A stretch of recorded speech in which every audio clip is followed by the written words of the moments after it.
Hello, everybody. This is Anthony Metivier from magneticmemorymethod.com. I see Times is in the house. Pi is my love is in the house. Good to see you all. If you're joining us, hit the thumbs up. Let me know where you are in the world, what you're doing, what you're thinking.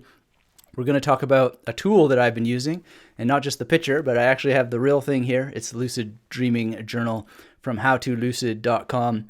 My friend Stefan put this together. I got a copy. I've been using it, absolutely enjoying it and loving every minute of it. And I wanted to share with you why recording your dreams is such an important, epic memory exercise, an activity that everybody should be doing and that you should do, and how that this tool will help you, and really talk about dreams, because I've been tracking my dreams off and on for many, many years, and it's absolutely a fantastic memory exercise that helps with brain fitness and will help you as well if you've been struggling with the creativity that memory techniques require or seem to require, because it's not really about creativity. It's about a lot more. So we'll be talking about this in some detail and just the general role of journaling for better memory. So Chanel is here. Good to see you, Chanel. Good to see William. Thanks for saying hello. And yeah, always so much fun. And one of the things you can think about when you start to see the names, well, if you're me, of the people, is like, has William ever been in one of my dreams? And I don't know, but I bet you will be now that I've asked the question. So one little quick exercise, as you go throughout your life and through your days, you can ask, has that person ever been in my dreams? And this can help you start to influence your dreams and your dream recall. And the more that you think about your dreams, the more you're going to influence your dream recall. And this is an incredible tool for doing that. And it's absolutely fascinating. So rather than try to show you inside all the pages and so forth, I've taken a couple of screenshots here, and we'll go through them. So one of the cool things that you get here is a dream recall challenge. And so this is from the other day. I took this shot. I'm a little bit further into it. But every day since I got it, I've been tracking my dreams, and just this simple little thing to just open up the page and be able to check off that you've actually recorded down your dreams is amazing. It's great. And then I thought, at first I thought, oh, it's too bad it doesn't have this for a year or something like that. But then I realized that if you go through and you make one check mark with blue, you could go back and make another check mark with orange through your second month, and your third month could be green, and then your fourth month could be red, and then your fifth month, etc. So you could actually reuse the same check mark if you just color code it. So I've already made, quote unquote, a mistake by doing blue and black pen on this first round through, but that doesn't stop me from making the next month a very distinct marker orange, then the month after that a very distinct marker red and green and pink and brown and all kinds of stuff, so you could reuse it, because it's actually more than 30 days. There's a lot in there that you could do, and it's very, very geniusly designed and well designed, and I really want to congratulate Stefan for what he did in designing it, because it takes a lot of effort. But let me check in with the chat here. Times is in Eastern Europe, was just going to go to sleep, but we'll watch this tomorrow. See you. Well, thanks for being here. If you're joining us, hit the thumbs up. Let me know where you are in the world, what you're doing, what you're thinking. Are you recording your dreams? To be honest, it is one of the most life-changing things I've ever gotten into, and I'd like to explain why as we go through this live stream. Really excited to have you here. Get active in the chat, and we're going to talk about the benefits of recording your dreams, because there's actually a lot of them. And, we could sit here and talk all day about the benefits, but I'm going to drill down to the core ones related to memory exercise, to basically cognitive training, which is what this is related to, and really make an argument to you that if you're not using your memory to record your dreams, you're missing out on so many benefits. And there's actually scientific ways to verify that claim, which we'll talk about. And there's just common sense ways that require you to be scientific in your mind, and you can do that. So Pi is my love asks, there are benefits in recording dreams? Absolutely, absolutely. Jaideep is in the house.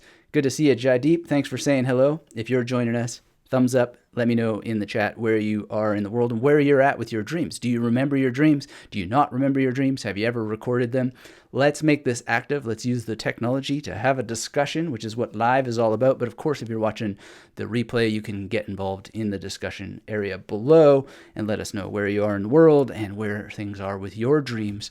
And I want to really encourage you to grab one of these because, we're going to talk about this a little bit later, but digital amnesia is real. It's starving the brains of people around the world. It's starving them of all kinds of amazing, incredible gains that they could make if they would only just use actual journals. And, I'm going to try and do more fusion of the technology that we have, which is beautiful.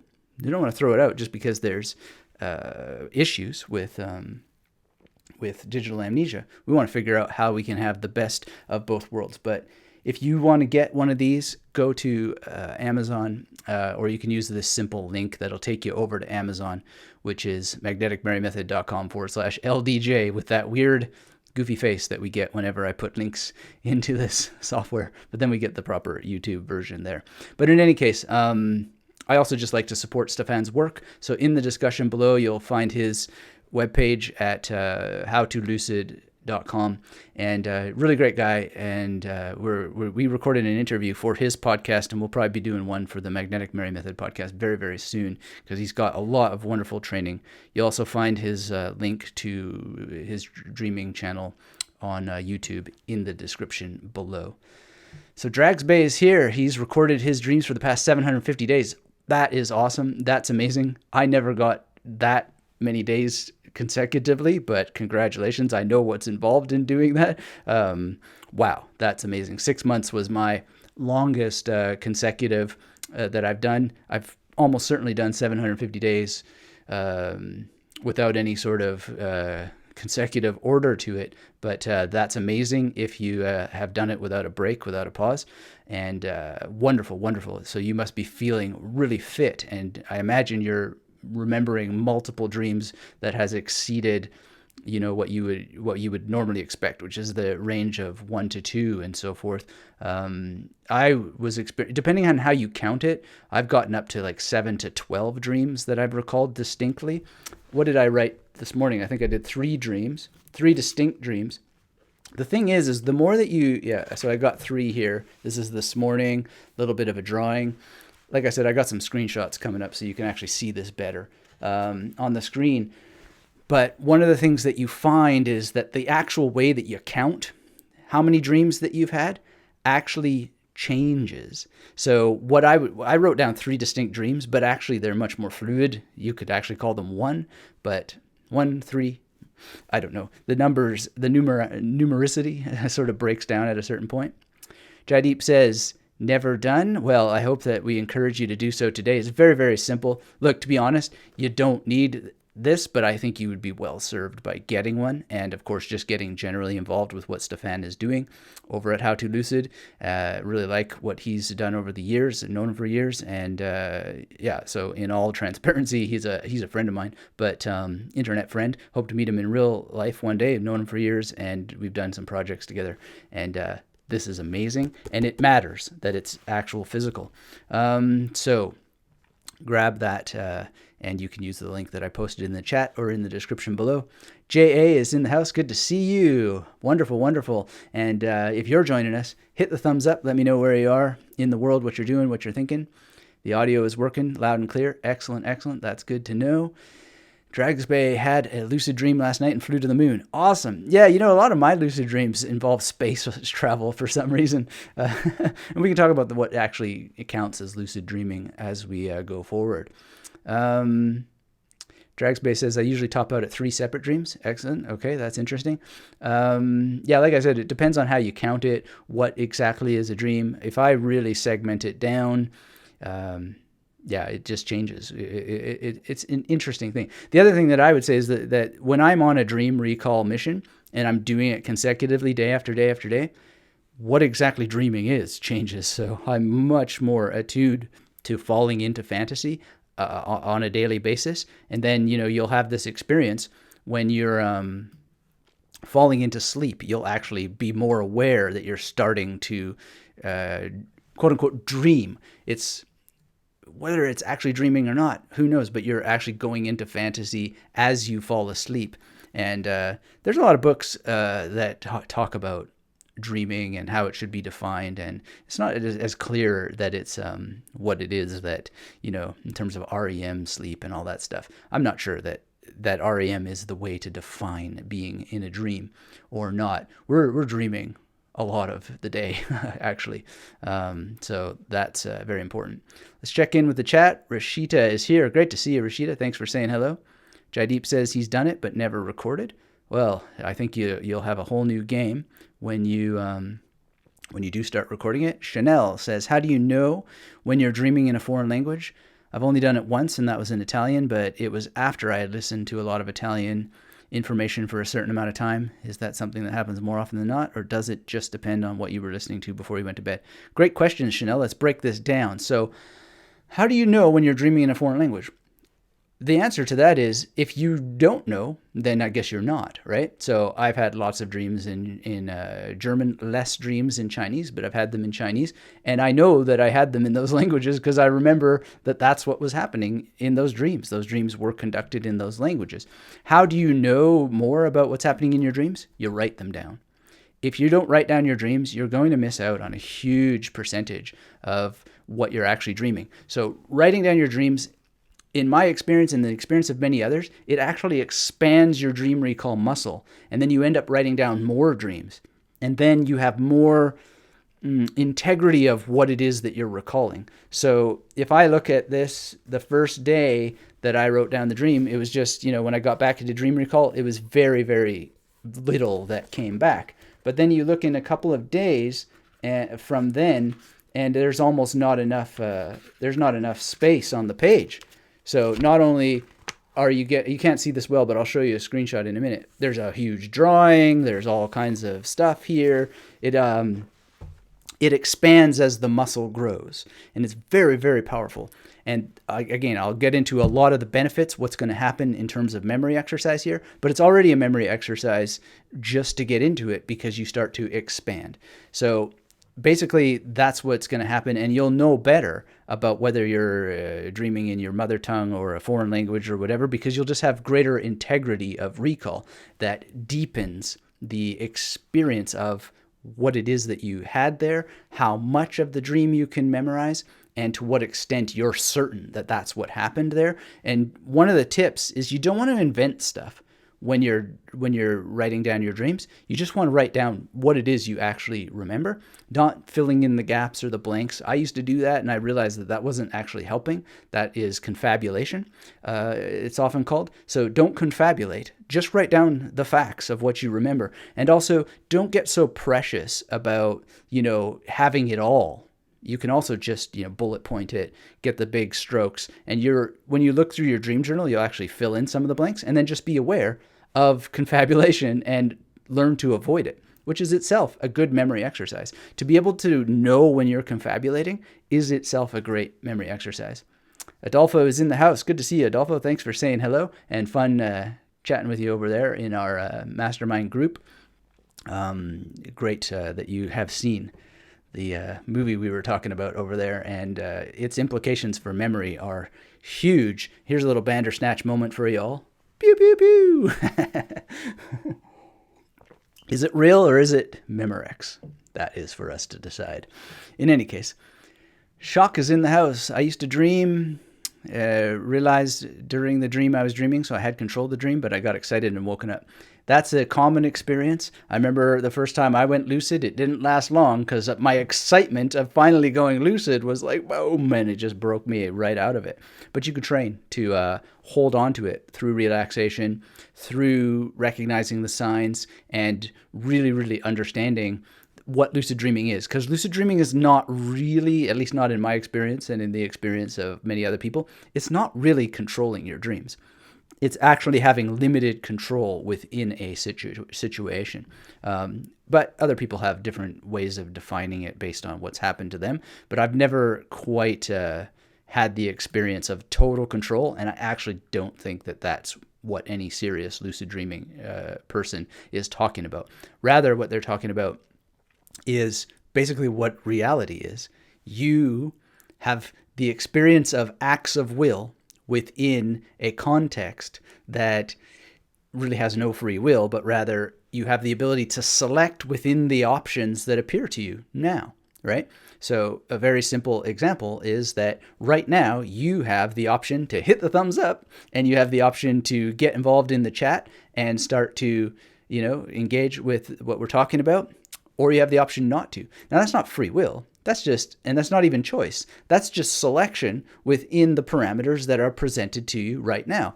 And when you become aware of yourself dreaming, or quote unquote go lucid, you will have the ability to select within the set parameters that are appearing in your consciousness, in your awareness, in that screen of awareness at the moment that it's happening. That's not being able to control your dream. That's being able to select within a limited frame of possible options. They're not even really choices. They're just selections. And what you'll find, or at least in my experience, is that your ability to affect things is very, very slippery, and it's very, very different. But one of the things you can do is to choose to actually recall some of your memory palaces, which is very, very exciting, if you can get enough of a grip on this limited frame of selection. So let's check in with our chats. And Rashita says, I often get nightmares where I either die or fall and eventually wake up with a jerk. Is there a way to change that? J.A. says, Rashita, lucid dreaming can help you control and select your dreaming. Yeah, I don't even think that you need lucid dreaming in order to help you with that. One of the things that you can do is just start journaling. And through journaling, you can change your relationship to it. You can start to have different feelings around it. You can do a lot of the things that I teach in the dreaming course that I have, how to remember your dreams. And that involves relaxing yourself deeply before you go to sleep, and using some of the dream analysis tools that I give in that course, because there are 3 anxieties that I talk about, and how to use your dreams in order to actually deal with those 3 anxieties. Obviously, there's more than 3 anxieties in life, but you're going to want to understand at least those 3. They're the big ones, and you can use relaxation and other exercises related to dream journaling to reduce those anxieties in life, which conceivably, I don't know if it will work for you. And JA points out that you might want to check with a doctor, which is what you should do for sure. I did dream analysis with a proper doctor. He was an MD and also a psychoanalyst, psychotherapist. And I did that in New York. His name was Robert Langs. Sadly, he passed away not too long ago. You can watch this really long talk with him on YouTube. That's amazing. I read most of his books. He has over almost 50 books, and I read most of them. Also, I read a lot of his articles. I read a lot of articles about his dream therapy and his theory, and he was very, very controversial, but I learned a ton from that, and absolutely you can change this for sure. And as J.A. points out, meditation also helps greatly, and a lot of what I teach in my course on how to remember your dreams, it helps you understand meditation in a different way for preparing yourself to dream. Adolfo says, can we prime before bed? If so, how? Absolutely you can. And how you do it is, well, first of all, I always teach having a dream journal. I just never had a dream journal to recommend, but you have access to the course on dreaming. So if you haven't taken it yet in the masterclass, Tutsuit, yeah, I think you'll find it very, very useful. And I suggest you go through it from beginning to end, so you also understand the role of these anxieties, how that some dream interpretation skills will help you, not this goofy new age dream interpretation, but actual scientific interpretation based on the joyful science that we can learn from certain philosophers, if you're in the know of where that might come from. Will Henry is in the house. Good to see you, Will. And wow, Missouri. Awesome. We are 20 minutes and 24 seconds and counting into the live stream. Thanks for being here. And J.A. points out, always best to make sure no other issues are occurring. Dreaming means different things to different people. Well, yeah, I wouldn't say that it actually means different things to different people. A dream can mean different things to you, but dreaming is dreaming. It's just, we can see what it is. It's not a thing that means anything. And it's very, very important to understand this. So to to Adolfo's question about priming, one of the best things that you can do is remove the idea that dreams have any meaning. This isn't about meaning. It's actually about understanding your brain better with the ability to let go of the need for it to mean anything. And then you get a mathematical sense of what's going on. If you understand a bit of narratology, which I teach in the How to Remember Your Dreams course, then you're basically gonna have a Jordan Peterson-esque understanding of what exactly your brain is trying to do and why that it's doing it in a mathematical sense, so that you don't fall into this trap of, well, my dream means something special to me and that it has some special interpretation. With all due respect to JA, it's precisely the opposite. It is trying to show that there is no meaning to it. Rather, there is the potential to reframe what meaning is in your life and completely release your need for meaning, because meaning is a dead end. It's a trap.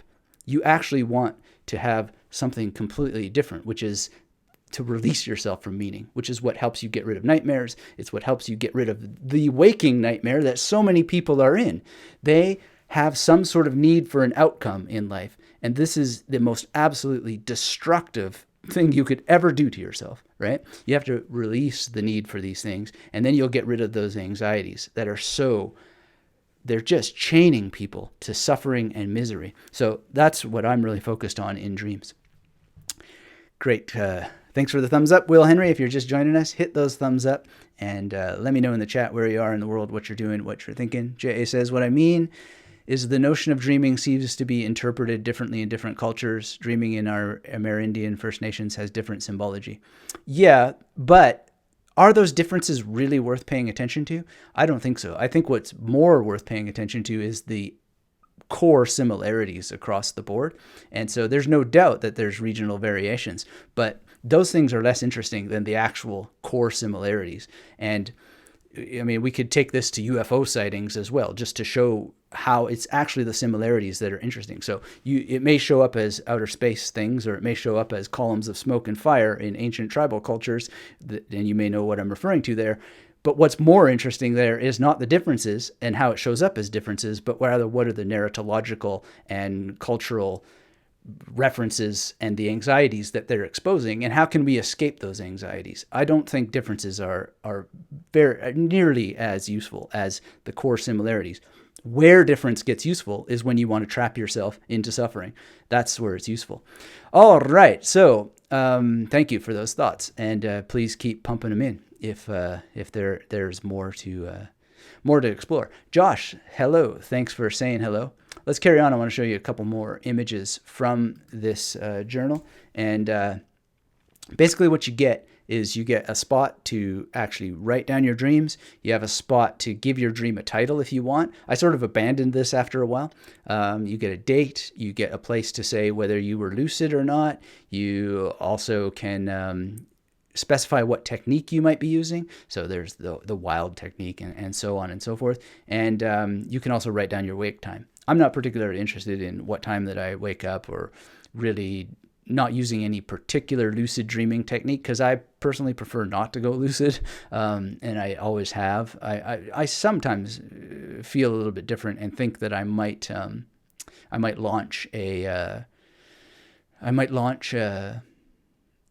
some sort of project to just be lucid all the time, but rather I always change, because I'm so in, quote unquote, in the illusion of control throughout my day, that it's just really, really great to have dreams just do whatever they do without anything actually needing control. So usually when I do go lucid, I'm just like, oh yeah, this again, blah, blah, blah, and then I wonder when it will go away.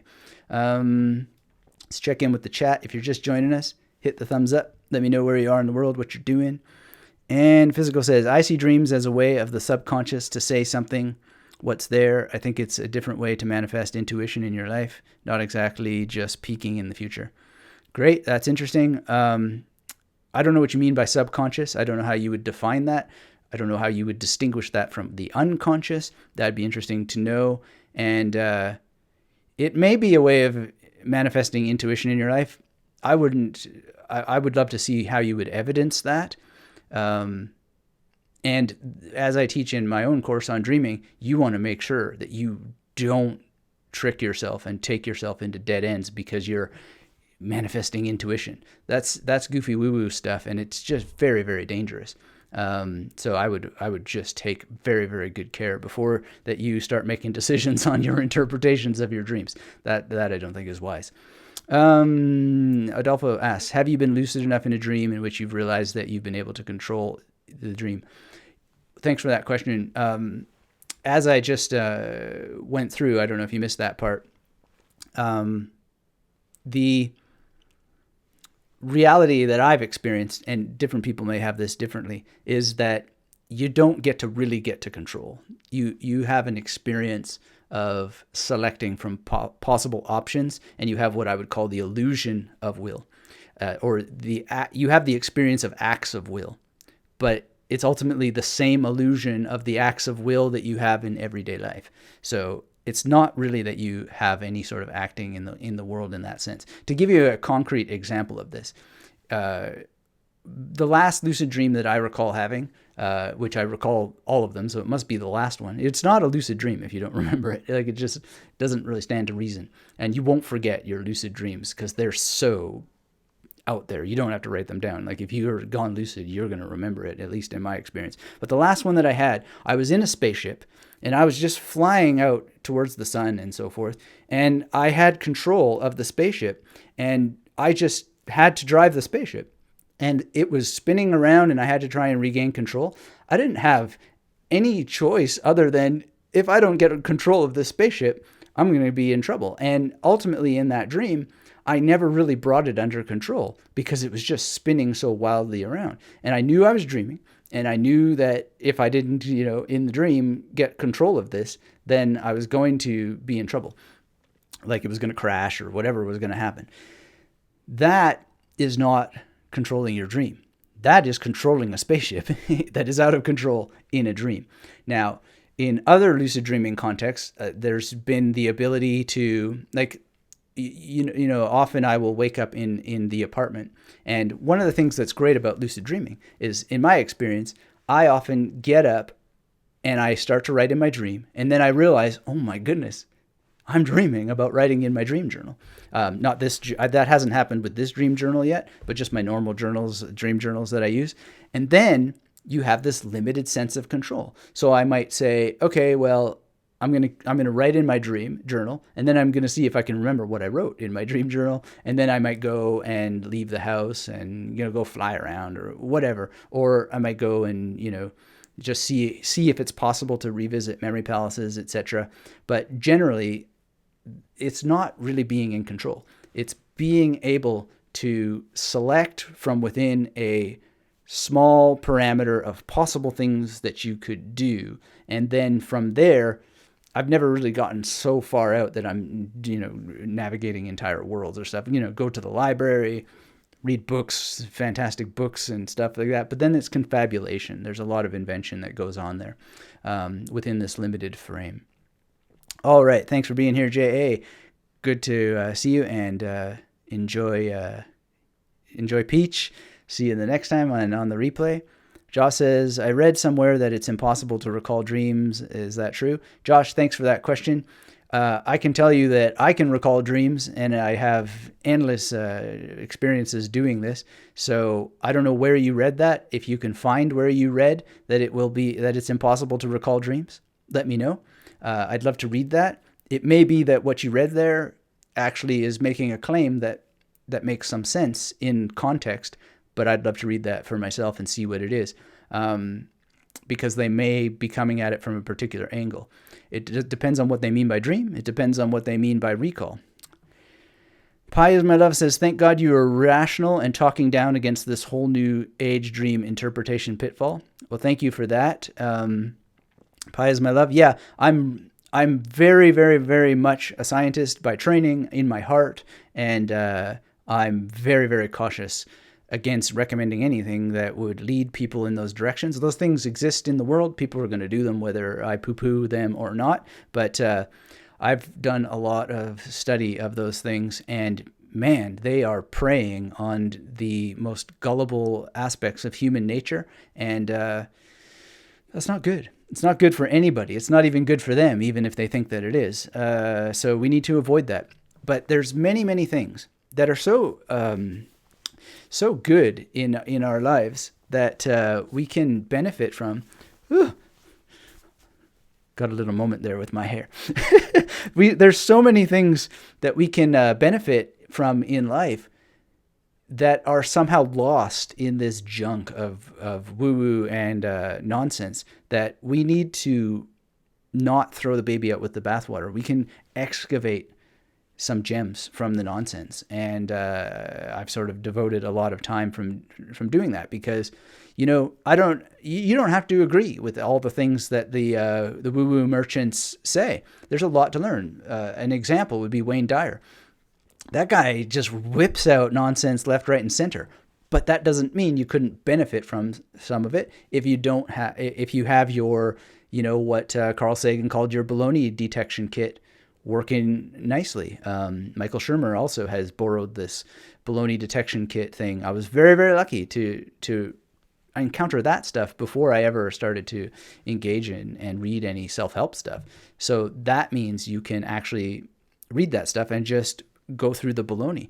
And there's a lot of marketing reasons why that those people engage in that stuff, even though they don't believe it. And one of the things is they'll teach you in Marketing 101 is that the average person cannot handle enough intellectual stuff. So you've got to, put the truth. You got to wrap the bitter pill in a lot of meat in order to get the masses to swallow it. And I've rejected that from the beginning. I think that's, even if it's true, that's just nonsense. And it's not the way that I want to engage the world. We just want the bitter pill because it ain't so bitter. And if you just have the wherewithal to look at things square in the face and receive value as it ought to be received, which is just what it is, right? There's no magic bullets, but there is magic in the sense that there are things that you can do with your mind that are real magic. If you learn memory techniques, you really can memorize information a lot faster and hold it in your mind for a long period of time. If you really do apply yourself, you can remember more dreams. And not only can you remember more dreams, you can get more out of them. So it's not woo-woo or fantasy. It's absolutely science. There's great people and scientists who have written about it. Richard Weissman has a great book all about dreaming. I think it's called Night School, if memory serves. Richard Weissman is one of my go-to scientists who's just like equally fascinated in some senses, like 59 Seconds. If you ever read that book, I think he's even more hardcore than I am, and almost to the point of negatively so, in an unnecessarily and egregiously negative way. But nonetheless, that's what he says. If you read the first page of 59 Seconds, he's just taking the hammer to NLP and self-help stuff. But then in a way, I think that he ultimately contradicts himself, and it's unwarranted that he's so brutal against it. But in any case, I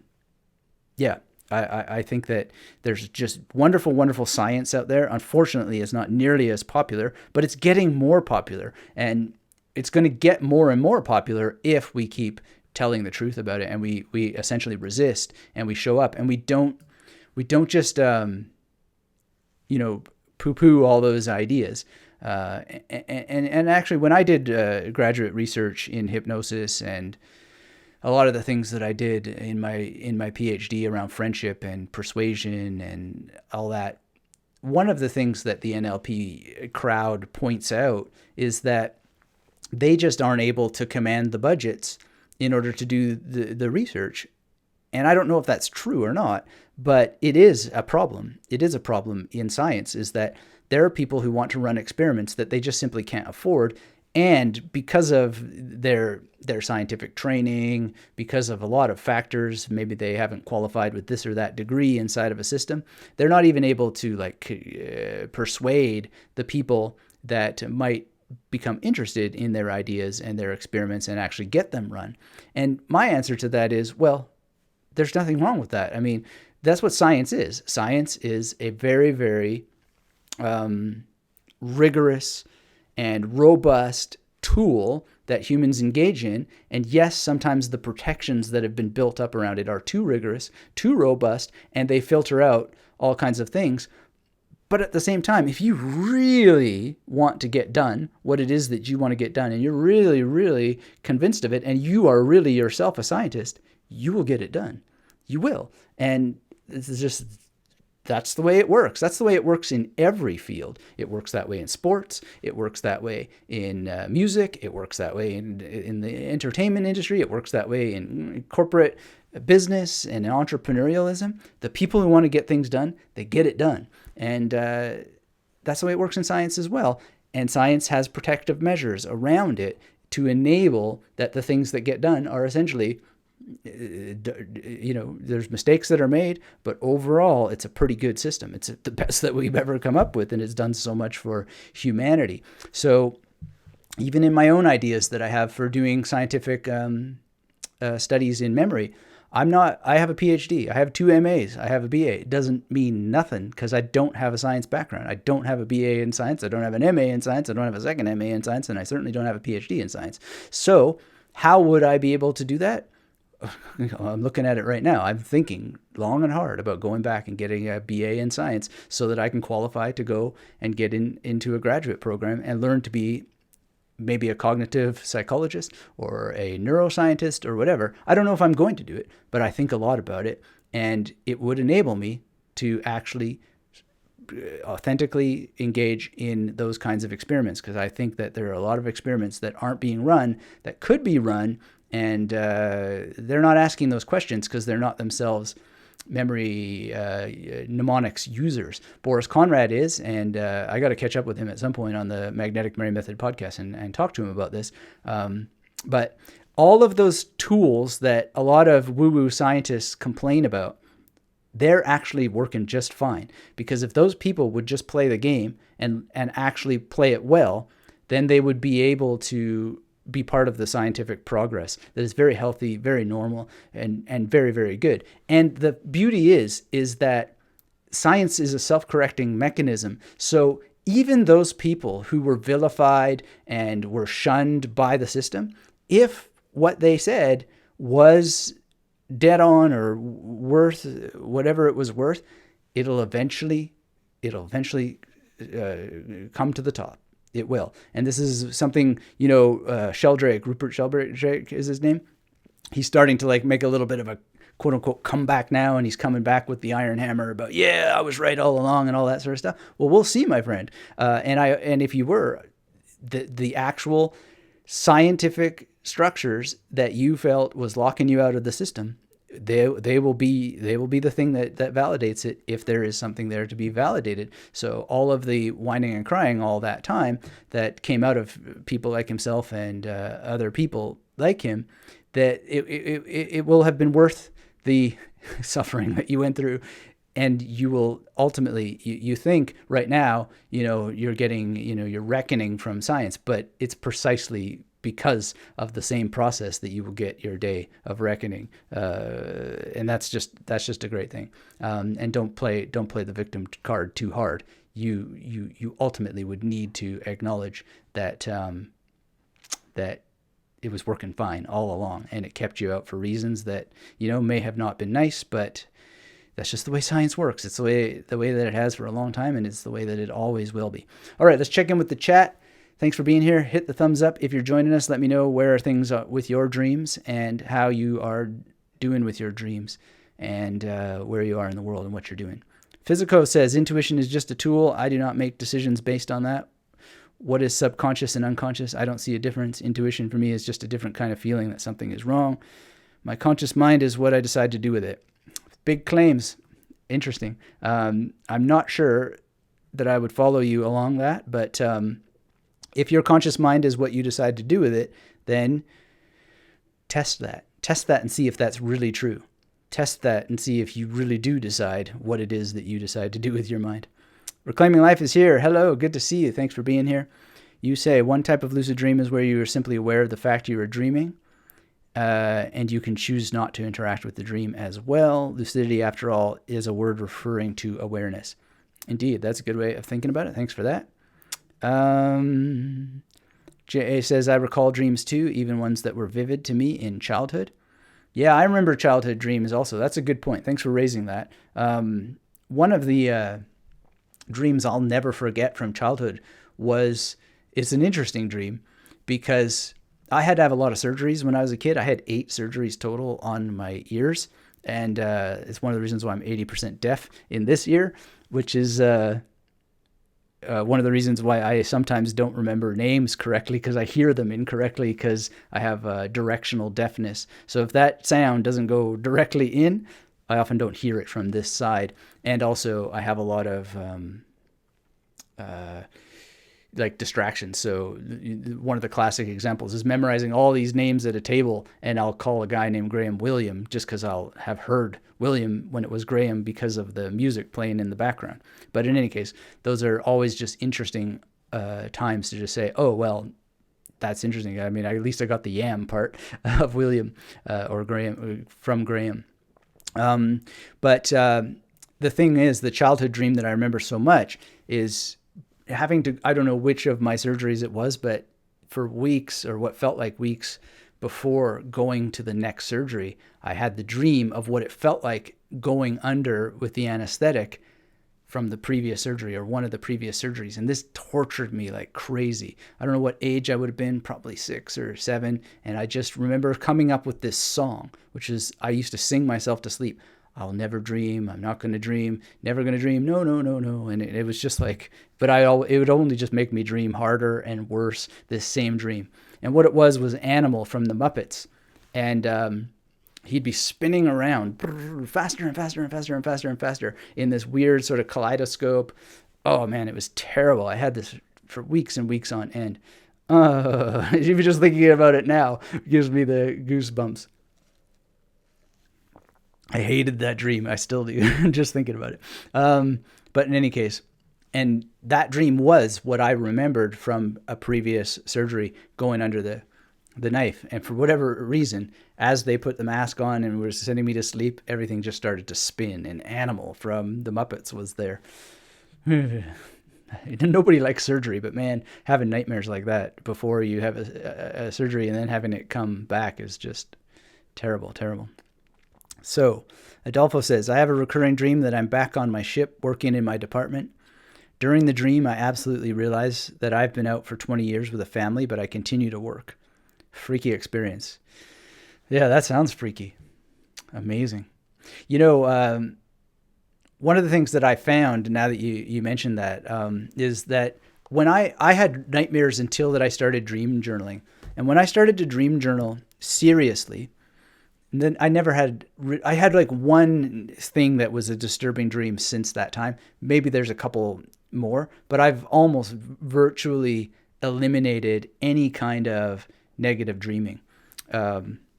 It's been very, very positive for me. So also, Adolfo, on the point of recurring dreams, one of the things that I found with dream journaling is that what I have thought were recurring dreams aren't recurring dreams at all. And one of the weird effects that I have from memory journaling is that while I'm dreaming, I will think that I've had that dream hundreds of times before. But when I go back through my dream journals, I can't ever find those dreams that I think that I've had hundreds of times before. It's a very weird experience, and it's really fun to have that experience of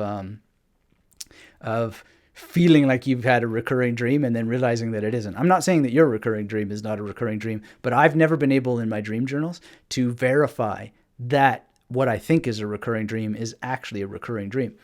That said, there are certain locations that repeat frequently. So hospitals come up a lot in my dreams. Mountainous locations come up a lot in my dreams.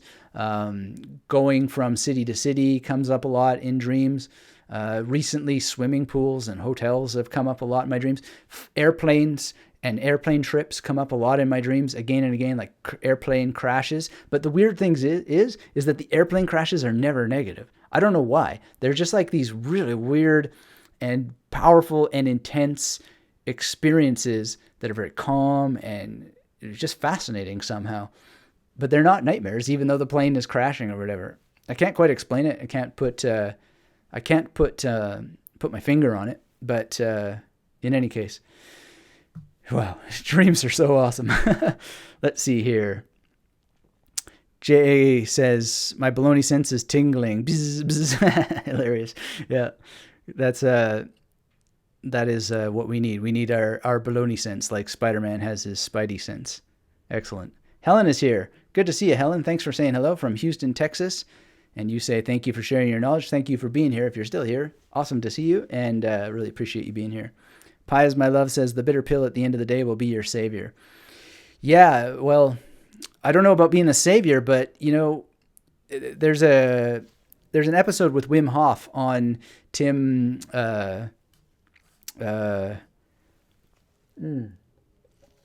there's a weird brain blip. He's like the most famous Tim in the world. Let me see here. A, B, C, D, E, F, G, H, I, J. Tim Ferriss. Is that right? Tim Ferriss? Yeah. I love these little brain blips. They're so much fun, and the alphabet usually helps. Just go through the alphabet if you can't find something. I think it's Tim Ferriss. Weird experience. I love it. I love experiencing the limits of memory and the weird psychological things that come from it. But usually, not always, but often the alphabet is the savior. Anyway, is Wim Hof on the Tim Ferriss thing. And what they say is that comfort is, you know, rarely, anything that's making you comfortable is rarely a good thing, right? So the whole cold shower thing, that discomfort is so healthy for you. And I just heard from someone in the Magnetic Memory Method Masterclass today, and he was saying, you know, it's a challenge to work on my memory every day. And I just said, that's good. Challenge means that you're growing. If it gets too easy, we're losing out on growth. We need to be challenged. The trick is to never get frustrated. So if you haven't heard the Tim Ferriss episode with Wim Hof, highly recommend it. If you're joining us now, hit that thumbs up. Let me know where you are in the world, what you're doing. Thanks for confirming that it is indeed Tim Ferriss. Do you ever have that, though, where you then get back the name and then you're like, is that really the name? Because it's related to the ugly sister effect, which is, you know, this competition of information on your tongue. I think it happens a lot to those of us who speak a lot. This weird experience, and there is a psychological experiment, a term for it, where you something that you know suddenly becomes very, very unfamiliar. I think it's jamais vu, or something like that, where it's very, very familiar. It's not a déjà vu, because déjà vu is the feeling that you've had something happen to you again. Whether it's happened to you before or not is relevant, but you have this sensation. But I think jamais vu is when something like Tim Ferriss, which is so familiar to you, suddenly feels strange, and you are like, what? And that's what dreaming is a lot about, right? Is that feeling of, oh, this is a recurring dream and all that sort of stuff. And one of the ways to test it is to journal it. And then when you have this feeling of like, is it a recurring dream? If you have enough journaling, you can go back and say, well, if it's a recurring dream, where is it? Where was that dream? And that's a beautiful thing. Let's see here. Reclaiming Life says, poo-poo the woo-woo. Thumbs up to that. If you haven't hit that thumbs up yet, do it now. Poo-poo the woo-woo. I agree. Chrome Woman Walking is in the house. She's a fan of N=1 experimentation. Absolutely. I mean, it's the only experimentation that you actually get to experience, right? It's very, very important to be the scientist in the laboratory of your own life. In your own mind. Ooh. We don't want the... you know what I'm talking about, if you know. J.A. says, the funding argument seems to be a fallacy. The scientific method of discovery will prevail. Yeah, I agree. And I think that's a really important point. And it actually speaks to N=1 experimentation, right? Because if you really want to get it done, you'll get it done, and you'll do it in a way that corresponds to the tools of science, because you will know that those tools of science have nothing to do with you. They have nothing to do with your opinion, and they are actually coming from nature.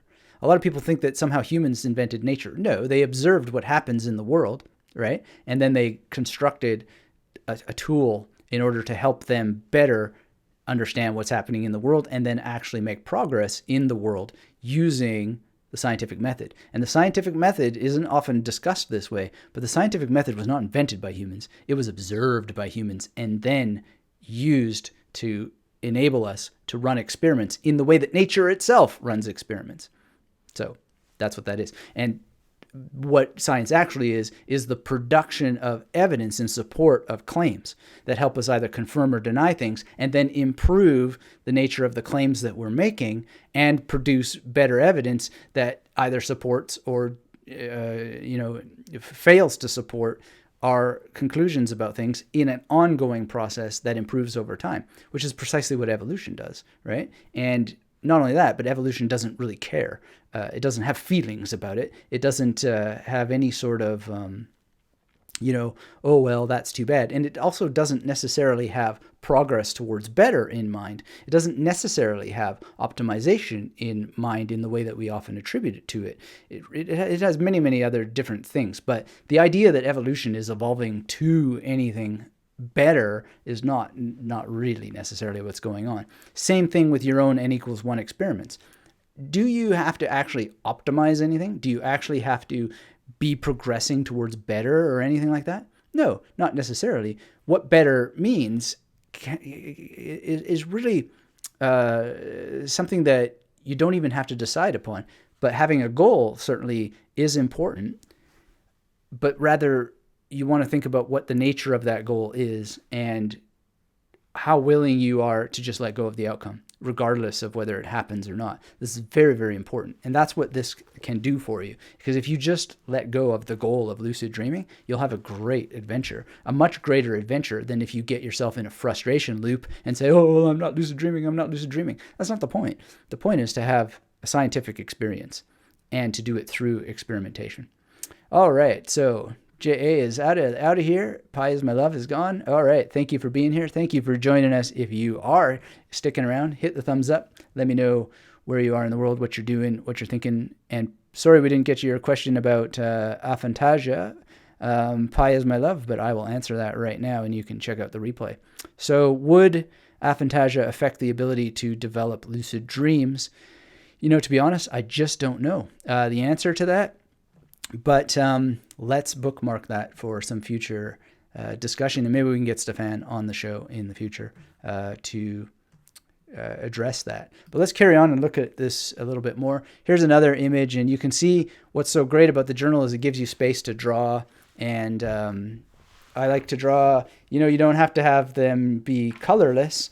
So, for example, I have a very colorful dream drawing here. You can't quite make it out on the screen, but I really like that. And add some color, make it more real.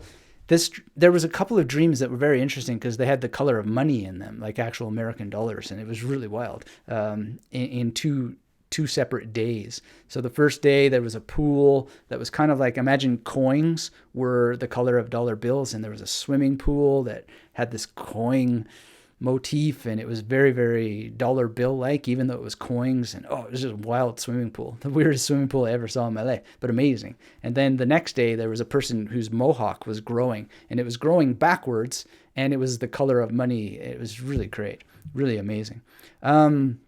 So that was a lot of fun. All right, so I'm going to get into a lot of the benefits of what lucid dreaming can do for you in just a minute, but I want to let you all know about a new mini course that I've created, which is called the Magnetic Square. And the Magnetic Square came about because I did a lot of calls with people, and there's a recurring theme. People were saying, if you could just make a mini course that breaks everything down to the simplest possible element. And I thought, yeah, I can do that. So I created a mini course, and it's called Magnetic Square. And if you would like to get the Magnetic Square mini course, the first registration is only open for a couple of days. If you already have the masterclass, then I think you'll find that this is very good review. And if you don't, then this is a very good beginner's course for you. And put that in the chat link for you all. One of the things that it's got is just a very simple 8 daily lesson structure. It's got simple exercises and discussion and accountability. So these are the major things that came out of the calls that I did with people. They wanted everything broken down to the simplest possible degree. They wanted simple exercises they could do immediately, and they wanted discussion and accountability. So I put this all into a mini course, which you can grab at magneticmarymethod.com/MS for the next couple of days. This is a test, because I'm a scientist myself. If people say that that's what they want, I'll create it and test it and see if that's what they really want. If they don't, then, we'll figure out how to do it differently and better. But this is really an interesting challenge. How could one authentically break it down to the smallest components and do it in a way that has an exercise every time that will teach people? And so that's what the magnetic square is all about. And I'm really interested to see how people will go through the discussion and accountability part, because people say that's what they want. Well, let's see.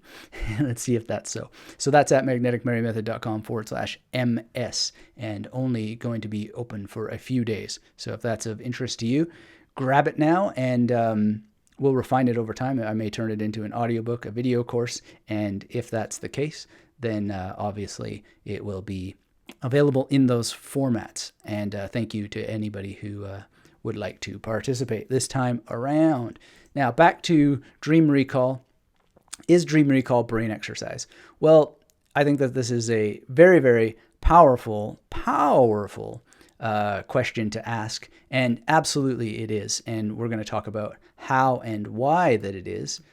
But let's first of all think about what is what is brain exercise in the first place? Well, we're not going to get that deep into the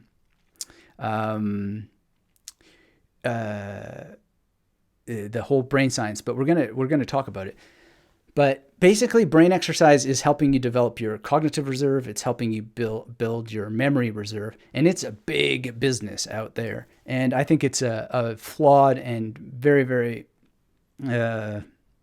questionable business, because there is a industry out there that is absolutely questionable. So we know that it's about $1.5 billion industry now, brain training, and about 55% of it is software, which is,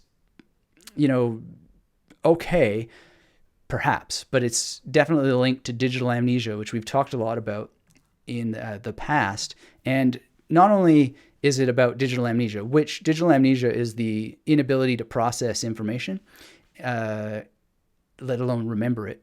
And it's the presentation of training that actually causes you to forget what it is that you wanted to learn in the first place. So we need to figure that out. And because of some of the claims that these companies have made, there have been a lot of lawsuits. So some of the FTC lawsuits were against Luminosity and Learning RX. And the reality is you don't need software, because real memory exercise achieves so much more. And one of the things that we want to think about is, what does real memory exercise do? Well, passive memory training. What does passive memory training achieve? Well, first of all, this is passive memory training because what it lets you do is just ask yourself, what do I remember?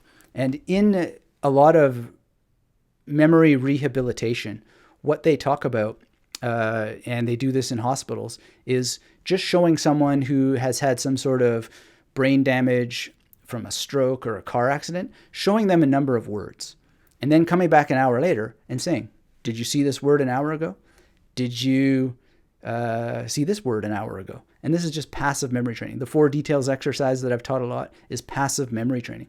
And it's just an opportunity to exercise your memory and help build some of that cognitive reserve.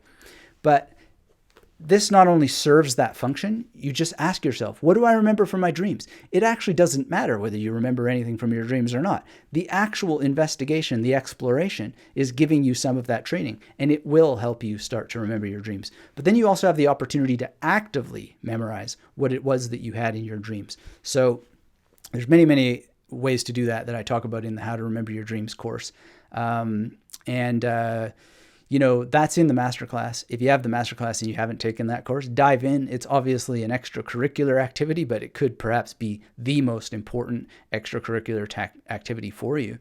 And one of the things that being able to remember your dreams does is helps you discover new memory palaces. And when you do that, you're already getting better spatial memory exercise, right? And so this is going to be very, very important for you. Reclaiming Life says, Is this available for those already in the masterclass? Yes, and thank you for asking. It is something though, but judging by your next question, you may already have more than you need. This is definitely something that simplifies everything for those who just told me they need it spoon-fed to them. And that was the actual word that they used. And at first I just thought, well, that's kind of a negative way to think about it, isn't it? And then I realized, not necessarily. What if that spoon is magnetic? And so we put that together, broke it down. And it really, really is only for those people who really need it broken down to that small degree. But I think that anybody would learn from it. And I'd love to know how you find it. Arturo asks, is it going to be... Oh, that is... sorry, I mistook you both as asking the same questions. Sorry, so Arturo was asking if it's already available. Or is it available for people in the masterclass? Yes, it is. But, you don't necessarily need it, but it is something you may want to try. And Adolfo says, I need new swag. Any thoughts to new items, travel, coffee mugs? Let me put some thought into that. I know that that Nick, my friend, he drew a brain, so maybe we can get a brain up on a shirt and a cup and so forth. His brain looks really, really good. It's got the Magnetic Mary Method colors, and that's sort of what's missing is some colors with our swag. And let me see if they have travel coffee mugs. I'm not sure exactly what a travel coffee mug is, but I guess that means one that has a sealed lid. I think that we could do iPhone cases or whatever. But in any case, thank you for asking and I'll see what we can come up with.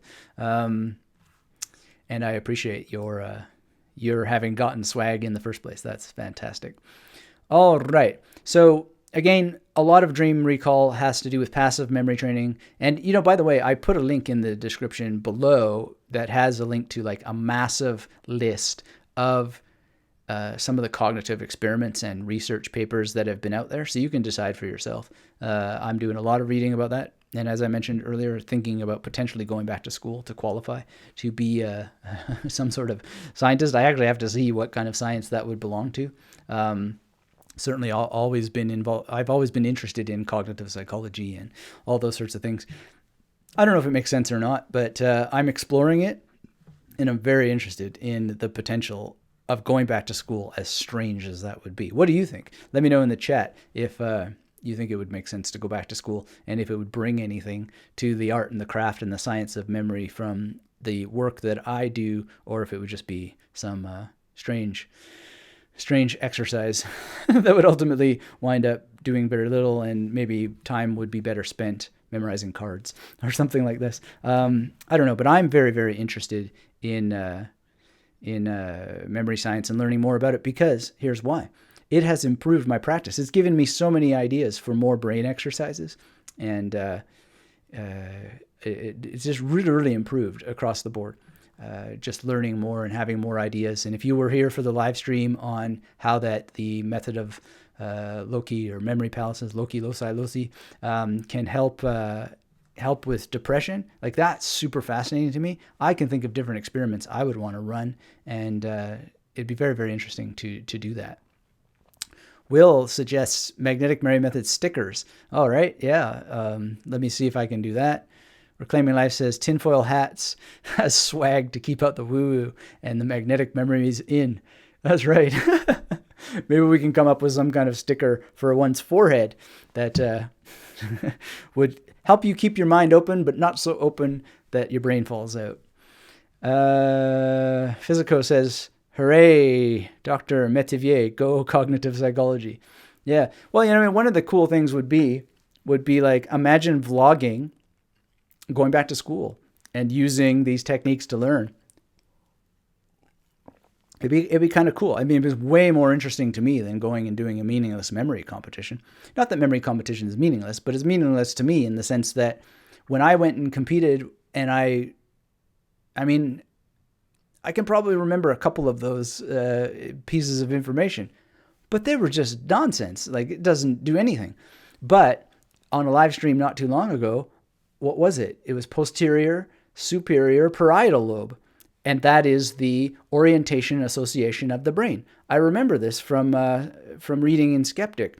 Now that's something that you can do. And I memorized it in seconds. So that would be a much more interesting vlog than, hey, I went to a memory competition and I memorized some numbers and some words and some cards. And that to me just would be nearly as exciting as going back to school. Adolfo says, I get tons of praise for my Walter White laptop decal. Maybe a cool magneticmarymethod.com decal. Okay. Yeah, I mean, if I can make it as cool as the Walter White decal, that would be amazing. All right, so we got these benefits of memory exercise coming from dream recall. We got passive memory training. We got the opportunity to actively memorize. We get new memory palaces. We get more. We get new bridging figures. We get new self-understanding. We get autobiographical memory exercise. Now, I want to be a bit cautious around calling it autobiographical memory exercise before that we can run the tests on that, but it just stands to reason. Your part of your autobiography is your dreams, right? The more you remember from your dreams, the more that you're going to actually exercise that part of your dreams that connects to your life, especially if you do some of the exercises that you can do if you've taken the How to Remember Your Dreams course and really, really start to figure out how you can get these new memory tools from your dreams, because there's so many that you can get. And that would also include some episodic memory exercise, some spatial memory exercise, and there's some huge potential for healing. And that's what I talk about in that course that is really all devoted to what I would consider authentic, proper analysis of your own dreams for figuring out these 3 anxieties and how you could help yourself reduce them through essentially being able to communicate better. So that's all in the How to Remember Your Dreams course. Please, if you're in the masterclass, take it. It's going to be very, very good for you. And if you are not yet in the masterclass, take it when you are so that you can get that out. Because ultimately what it leads to is more life enjoyment. And how you enjoy your life more is really by reducing anxiety, by reducing any feelings of inadequacy or any suffering that comes from, the need to have anything happen, which is basically, expectation. Expectation is the quickest path to suffering, and people set up expectations. They can't let go of the need to have outcomes, and your dreams could really, really help you. They certainly help me in that regard. The other thing is we know from journaling at large that we get a greater sense of time. We capture more of time, but we also experience time differently. This is very, very powerful, and it's what I like so much about this is you capture back your experience of time during sleep. And then when you journal also other aspects of your life, you capture back time and you see just how much time is actually bigger and longer and more expansive than you think. You think time is going by faster than it is, but you can really slow it down. This is something Richard Weissman talks about in 59 Seconds, which I highly, highly recommend. And ultimately, you're creating a powerful heirloom also, not only for yourself, but for your entire family to ponder over and look through. And, all these drawings that you could make, which this journal facilitates, is absolutely amazing. And, you can just explain to the people in your family and your friends so much more about this wonderful practice of remembering more of your life, which in this case is remembering more of your dreams. So do I recommend the dream recall memory exercise that comes from using the Lucid Dreaming Journal? Absolutely. The link is in the description below if you want to get it over on Amazon. Definitely check out Stefan's site. I want to thank him at howtolucid.com. I want to thank him for his inspiration to even get more into dreaming than I was before, to revisit it frequently, and really excellent training. Physical says, awesome. You already have my like if you vlog your life in a cognitive psychology major. Great. Thank you for that feedback. We'll see what happens. But for now, if you're joining us now and you want to get this Magnetic Square mini course, make sure to go to magneticmarymethod.com/MS. Check it out. It's got 8 daily lessons for 8 days. Simple, super simple exercises. There's an opportunity to have discussion and accountability, and you can get that at magneticmarymethod.com/MS for the next couple of days only. And this is an experiment in trying to use the technology to get people to engage more based on what people told me after doing not only dozens of calls with dozens of people, but also running a number of surveys to figure out what it is that people wanted. And they wanted it broken down into daily lessons. They wanted very simple exercises that they could do day after day. And they wanted some sort of discussion and accountability. So I put that all together for you. And we'll see how that goes. But I'm very, very excited about it. And we will obviously develop it from there. And my hope is to do more mini courses in the future. So this is great for you, whether you have the masterclass or not. It will be a bit of review if you already have it. And if you don't have it, well, then it's a great introductory course that you can enjoy. Or you can always just go to magneticmarymethod.com/YT and get the free video course. And that is great as well.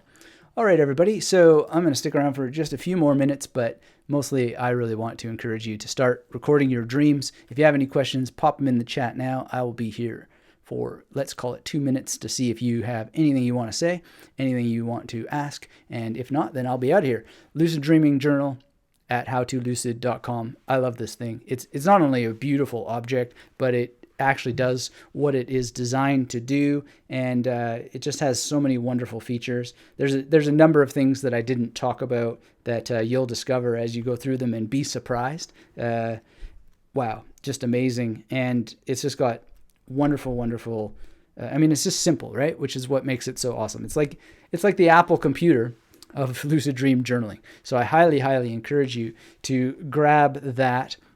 And what else can I say? It's been something that has improved my life immensely to record my dreams.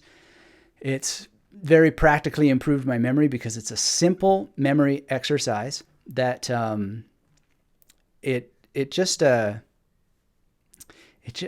improves your memory a lot because you're giving it passive memory training, and it is something that you're going to benefit from.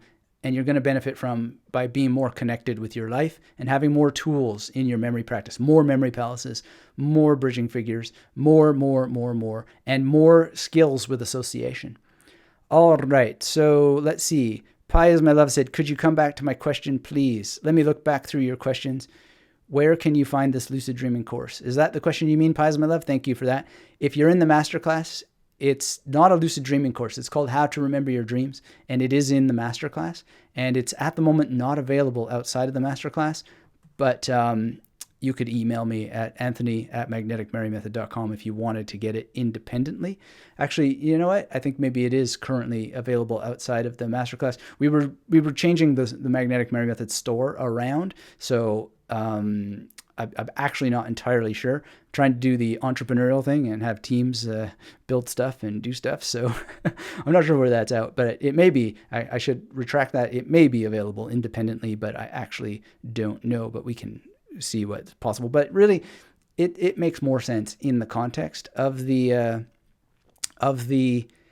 masterclass. It's very, very important. And I know you also had asked about aphantasia, and basically my answer was I actually don't know, but perhaps I can find somebody who can speak to that. There is a memory competitor who came out recently and said that she has aphantasia. I don't know if she does much with dreams, but I've been meaning to ask her on the podcast to do a reprise episode to talk about this aphantasia experience, because so many people say they can't use memory techniques if they have aphantasia. Well, apparently that's not true, and I always knew it wasn't true. And now we have a strong story to show that. Let's see here. We got a couple of questions. Adolfo says, I'm thinking about changing my major to neurology. I think that could be a very wonderful thing. If you do, then please keep me posted, and maybe we can trade notes if I also go into that direction. I'm super interested in it. I'm so interested in the brain and all kinds of stuff.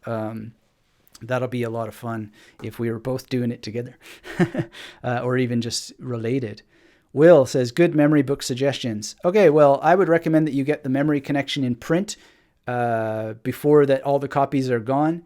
You can get that at magneticmerrymethod.com/TMC. It's a step-by-step guide that will help you have memory improvement that actually lasts, because it'll help you build the habits needed to actually keep using it day after day after day. And Physical says, can you give us a routine to remember dreams? I dream not much. I want more dreams. Absolutely. The routine is to write your dreams down every single day. I recommend, and everybody worth their salt recommends, having a dream journal that you put some meaning into, that you dedicate to write down your dreams. So if you want a preview of my course on how to remember your dreams, get a dream journal, imbue it with some meaning, and there's many more little steps and details that you can put into the progress. But the biggest global tip is to have a specific journal and write down your dreams every day. And if you don't remember a dream, just simply say, I don't remember any dreams. And I suggest that you reflect on why it is you don't remember dreams. There's a lot more details to that in the memory course on remembering your dreams. So check that out in the masterclass if you need more help than that. But just dive in. And if you want more dreams, bravo. I want to compliment you, because everybody should want more dreams. The more dreams you can remember, the more your life fulfillment goes up, and the more peace you can create in your life, especially if you have some interesting ways of interpreting those dreams that are not really interpretive, but rather they're trying to help you deal with the main anxieties in life and remove them. All right. Arturo says, how can we have one-to-one sessions? Well, thank you for that. I'm honored that you would ask. Generally I prefer people to have the masterclass. And so just email me, Anthony@magneticmerrymethod.com, and I will send you a link to my calendar, or better said, where you can register to receive my calendar link. And I love doing one-on-ones. There's a really great testimonial video on YouTube with Lee Escobar, which you can go and watch. And we got him very far, very fast on a one-to-one basis. And I do these sessions very exclusively. So thank you very much for asking. And just email me if you want the link to register. Pie is my love says, thank you. Well, thank you for asking. I really appreciate that. Sevenk is here. Thanks for being here. I really appreciate seeing you. Adolfo says, sir, you have changed my life. Your Magnetic Merry Method course gave me the confidence and skill set to return to university after 20 years. Sir, you are my hero. Thank you so much for the kind words. I'm deeply privileged to have been in the position to help you in that way. Thank you for letting me know. I didn't realize that was the case, but I absolutely appreciate that happened to you. And it's just, the privilege is all mine. And watching you, Adolfo, just take these techniques and run with them and share in our mastermind group so much that you've put in there with, your own instructions for others based on what you've done and explored, has just been a huge honor for me to collaborate with you in that way. And so people who are not in the mastermind with Adolfo, you're really missing out, because he's a great thinker of these techniques. And by the way, I did get Mnemotechnics, and I'm reading it now, and I will have more to say about it. It's super interesting, and I thank you for I had known about it, but for bringing it to my attention again. And in any case, I congratulate you to go back to university. That's amazing. I myself know what it's like to go back to university, because I did it after I fell into depression and left for longer than I would have liked. And anytime you go back takes courage. Even going to university takes courage. And I just really honor anybody who is going to school, but especially when you're 20 years out and going back, that really that takes a lot. So congratulations, and I'm so honored to have been a part of it. And always good to hear from you. I really appreciate seeing you on these live streams, and again, all that you've contributed to our community, and as you call it, the Magnetic Merry Method Familia. That sounds so good. I really appreciate it. Seving says, dream journal, a good idea. Yes, it is. Absolutely. Will says, I like reading about the history of memory techniques too. Okay, great. So you got to read Jonathan D. Spence's The Memory Palace of Matteo Ricci. You got to read The Art of Memory by Francis Yates. And let me think if anything else comes to mind. Those are the major books of history about memory techniques. There may be others. Then just read the historical books themselves. Read Rhetorica ad Herennium. Look up Aquinas on memory in Summa Theologica. Those kinds of things are really great. So reading about the history of memory techniques is one thing, but actually reading the historical text plus the history, now that's thumbs up to that. All right. So no problem, Sevink. It's 5:18 where you are. It's 12:21 here. If you have any last questions, I'm going to answer Pat, and I'm going to answer Pi is my love. Quickly look through, make sure I didn't miss anything. If you have any last moment questions you want to pop into the chat, please do so now. Thank you for being here. If you're joining us, hit the thumbs up. Let me know where you are in the world. And Pat says, hello, some folks may be interested on the Coursera MOOC, Understanding the Brain, Neurobiology of Everyday Life, can be audited for free. Thanks for mentioning that, Pat. Yeah, anything you can study, go dive in and get it. I find that MOOCs still need a lot of evolution yet to come. There's some good ones, but there's something really, I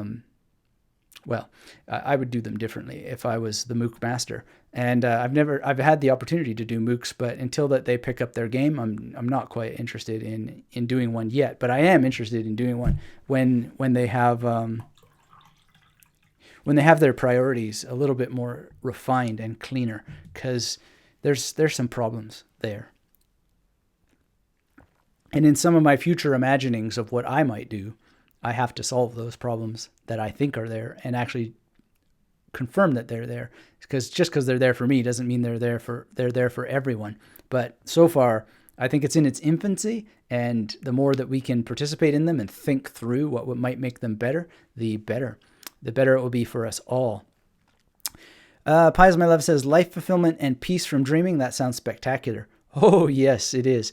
Anything you can do to get peace in your life, you got to do it. I mean, so many people are trapped in so much suffering that is so unnecessary and so, quote unquote, well, let's put it this way.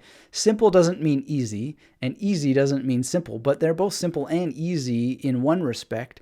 The real challenge is just getting yourself to do it, right? And I have a lot of ideas about how that you can get that done. And the main place that I have those ideas are in the memory connection. And we don't have that many copies of this left. When the time comes for me to email my email list and say, okay, fire sale, we got to get these out of my closet, then they're going to be gone very, very quickly. And I've only been mentioning this to the YouTube audience, and grateful to those who have snagged a copy. So in terms of, getting those habits in place, you definitely want a copy of the memory connection. And if you don't have it, then get it while you still have the chance to get a physical copy. People have been letting me know, please sign it. If you want yours signed, let me know. I'll sign it for you. I've been writing nice little letters to people. If you already have one and you want one for a gift, then now's the chance. Dive in and get it. Sevink says that you will check out the replay. Awesome. Thanks for being here. Reclaiming Life says, do you think there is a reason that so many of the occultists of the past, such as Bruno and Yeats, were also so involved in memory stuff? Well, that's an interesting question. I'll have to think about that.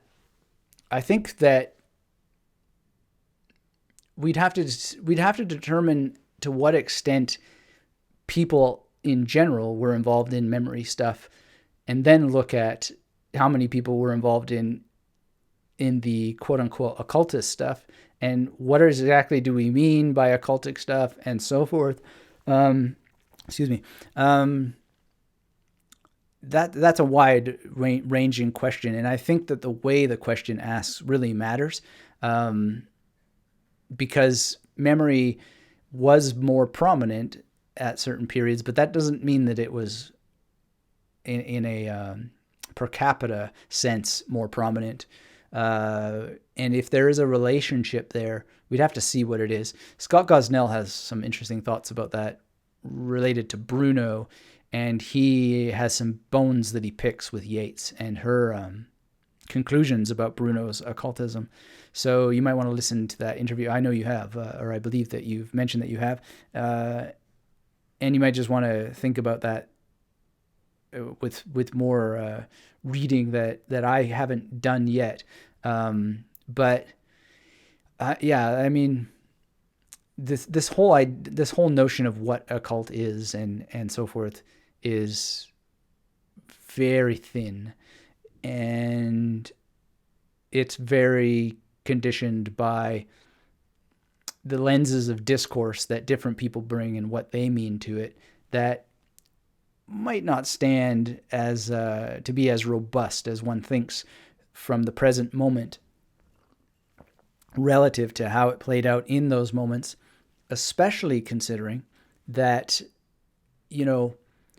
a lot of those texts didn't have the benefits of modernity in the ways that our texts now have the benefits of modernity. But in any case, I'm not really the person to ask about that. I don't know that much about any of that stuff, and it's not that within my realm of interest, simply because I don't see that, even though it's the closest thing to real magic that exists, I don't see that there is any necessary or even historically necessary connection between the memory craft and science and art and any of that other stuff.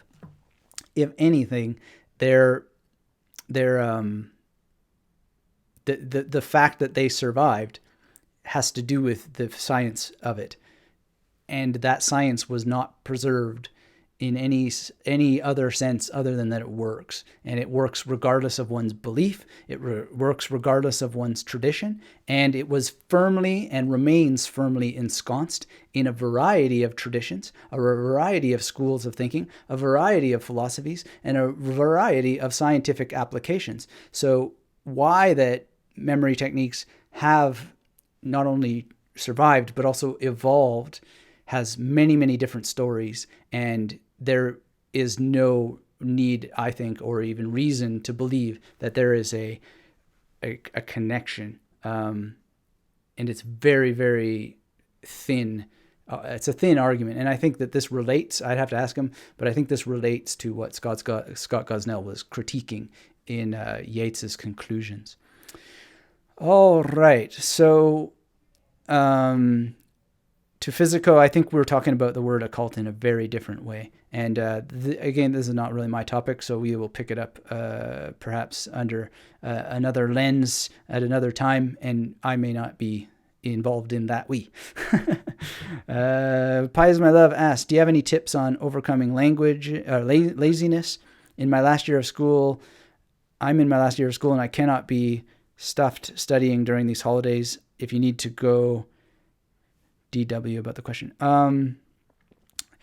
Well, laziness, I would say look at your sleep, look at your diet, look at your actual, what is it you're doing? Like, if you're living a life where laziness is even an issue, then you might need to ask some deep questions about what you're doing. Why would laziness be involved in school and studying? And, the holidays should be relevant. If you're really studying something you care about, what the heck does the holiday have to do with anything? This should not increase laziness. This should not make laziness any sort of going issue. You should be so switched on, so excited that you're studying left, right, and center. You're reading every day. There's nothing stopping you. You don't have enough time you actually have to, calm down, take a break. You got to get some rest here because you're so into it. That's how you overcome laziness. You make sure that you are daily completely fascinated and in love with whatever it is that you're doing, that the laziness has no part in it. It should be the opposite. Look, let me be careful with the word should there, but generally, what's the point of studying something if you can't get enough of it? Change what you're studying. Adolfo mentioned he might change his topic, and nothing wrong with changing topics. Look, when I started university, I started in political science. I was sure that I was going to stay in political science. I won't get into the big story about how that all changed now, but I went into English literature instead and ultimately went on a different journey. And part of my ideas of going back to school again to do psychology have to do with the fact that at some point in my BA, I was like, man, I should really go back to psychology. I've told the story about that in more detail before, but it is amazing. It is amazing how that you can trick yourself out of your own passion. And one of the reasons why I ultimately didn't change from English Lit to psychology is that there was just so much I wanted to do inside of English Lit that you couldn't stop me. I mean, I was just reading, and then I'd be like, oh, I got to read that book, and then I got to read that book, and so forth. So laziness never came into it. So in addition to looking at food, sleep, going to see the doctor, getting your blood read, exercise, making sure you have all that stuff covered, I would suggest, and very strongly suggest, that you just look at the status quo and think to yourself, why the heck am I even having laziness in my life? When if I'm going to school, you should not be able to stop me. I'm there first thing in the morning at the library so I can get more. And if that isn't happening for you with that topic, maybe there's another topic that will. And you can change and see what happens there. I might not be the best person to give advice on that, but that's how it's always seemed to me. And so one of the best things you can do is ask multiple people. Go to a different department and talk to people and see if you get excited by the things that they study in their departments. That can be a great way of testing what your interests are. Oh, right. Adolfo just got this. Excellent. Oh, sorry. Wrong boat. Excellent. I look forward to hearing your thoughts on it, Adolfo. I mean, it's an incredibly simple device, and that's part of what makes it so good. So Pi, as my love says, I'm not in love with what I am doing. How can you become more passionate in what you're doing? It's too late for you to change. I have picked my subject for this year already. Well, what is it that you're studying? I wouldn't want to generalize about how you could become more passionate about something that I don't even know what it is. So we got only a few minutes here, but we could probably pick that up on a future live stream. But if we were going to just generalize here, how can you become more passionate about what it is that you're doing? Get down a piece of paper in a journal, maybe even on a blank page in your new learning lucid dreaming journal, and just simply do the Benjamin Franklin exercise, which is, pros, cons, good, bad, whatever you want to put there, a line down the middle, and just look at all the good things that are there, look at all the cons that are there, and then just start to think about what could I do to make these good things better, and what could I do to start eliminating some of these cons, right? So I don't know what it is that topic is, but if you just do something like that, I'm sure that you will have some ideas about how to create more passion. So there might be student associations, for example. I became the president of the English Undergraduate Student Association when I was in university in the undergrad years, and that just doubled down my passion about all of it. And it was cool because I all of a sudden found that I had an office as an undergrad, which was amazing. And then, got to work with students. So I was like teaching long before I became an actual teacher. And it just made me more and more passionate, and it reduced some of the cons. Like, for example, having to study in the library where there's a bunch of people tapping their pencils and listening to Walkmans loud and, all that stuff. I suddenly had this place to go that was mine and only mine. I also was able to sleep there when I stayed at the campus pubs too long, which I'm not bragging about, but that's what I did. And it was kind of cool to not have to get on the bus and go in the winter all the way to the bus and then to the subway and all that stuff. But then I'd be a little bit, well, eventually long story. We'll get into that a different day. Anyway, I hope that helps you out. And, well, I didn't hear exactly what you're studying, but sounds like, you probably have some options. If you're in your last year, then you can always just buckle down. And if it's only that small amount of time yet to go, then, you might just want to buckle down. Look, when people are at the gym and they want to get to the next level, they have this thing called, you just got to grind. Sometimes you got to grind, right? So grinding means that if you want to get to the next level, you just, and you get it done one way or the other. So you say it's all of your topics. You don't have true joy for anything. You enjoy video games and that's about it. I kind of enjoy psychology, but I'd rather play games than study. Well, just take a fast from the video games and go, instead of playing video games, go and find psychological articles about video games and try and understand the psychology behind what makes those games something that makes it that you'd prefer to do them. What is it? Do the psychology of gamification. Try and figure out what the dopamine is that's going on in your brain and actually get involved in the research behind it. I don't know if that's going to work for you, but it might be. But number one thing is that if look, there's a lot of things about how games are good for us and yada, yada, yada. You might actually be in some kind of brain chemical swamp that you think that you enjoy games, but actually what it's doing is creating a depression or some other problem. I don't know. I'm not going to psychologize you or give you medical advice. Go see a doctor. But if you'd rather play games than study, then I'd still say you're probably studying the wrong thing, or you're not looking at the thing that you're studying correctly and appropriately. So go and study what it is about games that you like so much and figure out the psychology. And if that doesn't make you passionate, then just keep going at it. Find something that will make you passionate, because the only person who can do it is you. Nobody else can. And I would go and see a doctor. And a good one, and not necessarily take the advice of the first doctor you talk to. But, at the end of the day, I'm glad you will try that. And there's so much fascinating research about games and so forth. And you know what? I would look in your town and I would try and find some game designers and go and do some practical on-site visiting and just call them up or email them or just show up and say, hey, I'm a psychology student. I'm really interested in games. I'd love to meet with you, have an information interview, figure out what's going on here. Hey, what science do you use? What studies from psychology have you studied to help you design your games? You don't have to do research on the internet. You can do practical research in real life, in real time, with real people. And they'll probably say, yeah, if you haven't read whatever, then you've got to go and read whatever, right? So there's a lot of interesting and wonderful and powerful and fascinating things to read about games. So I'll leave it at that, but I really appreciate your questions. Thank you for entrusting myself and our community to be involved in helping you find some solutions. Go out, do something, and let us know how it goes, and enjoy the ride. So thanks everybody for being here today. Really, really appreciated it. I really appreciate it. And I look forward to seeing you the next time. If you have thoughts, ideas about what you'd like to talk about on a future live stream, make sure I hear about it loud and clear.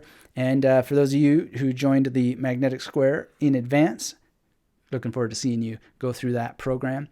And well, as always, come visit me at magneticmemorymethod.com. And until we have a chance to speak again, I really, really appreciate all the time that we get to spend together. Thanks, Adolfo. Good night to you as well. To me, it's still, it's noon and a half. Noon and 38 minutes. Thank you. Pie is my love. I really appreciate it. And if you're eating pie, then, if it's sugary, then then that might be a clue for you as well. Reclaiming Life says the name of your next book was just leaked. Whatever. Go read whatever. Yeah, maybe that's a good book title. Go read whatever. Oh, Maricella, good to see you. Thank you for being here. And always appreciate everybody being here and being active in the chat. That's amazing. If you haven't already, hit that thumbs up. Come visit me at magneticmemorymethod.com. Until we have a chance to speak again, keep yourself magnetic. Bye-bye.